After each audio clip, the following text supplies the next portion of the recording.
And you know, I'm really disappointed that a lot of folks have started to forget quickly the pains of what happened during COVID, about the greatest constitutional, trampling of our rights in the history of this country.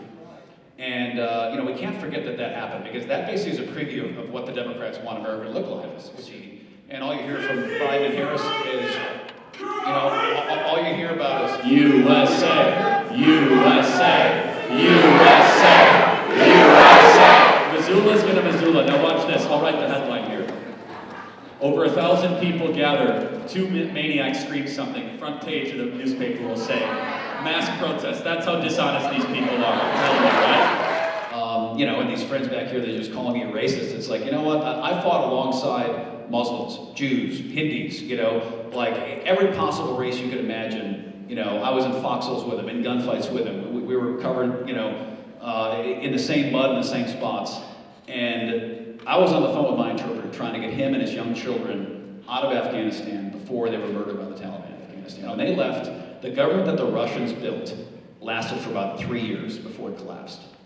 We were there for 20 years, and the government that we built lasted less than a day.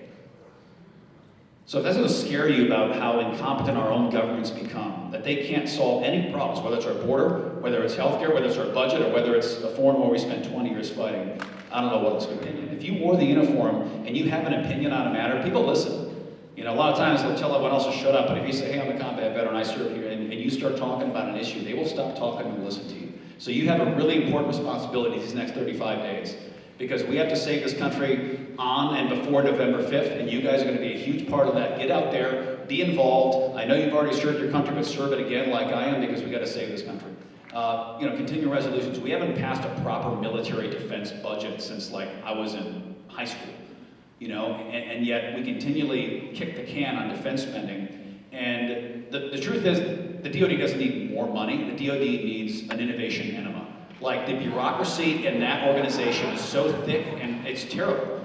And so right now, especially, unfortunately, our tribal members stood up earlier and decided to toe the party line that they've been told to by somebody. Our reservations are getting devastated by fentanyl influx onto the reservations. I mean, devastated. And we don't have enough law enforcement officers on the reservation to provide a basic level of public safety. And many times they're using our reservations as jumping off points to supply other areas around the country. And I've talked to folks in Havre even. You know, Havre's a nice old railroad town. And they're like, man, like, our cars are getting broken into, our homes are getting broken into now, and it's all drug related. It shows you the fraud that John Tester is. Tester could have said, I will not vote for any of your major spending bills until we secure the border. He has that power. If he plus 1 or 2 other senators would have done that as Democrats, but he didn't do that. Because Tester just turned a blind eye to the southern border crisis and talks good.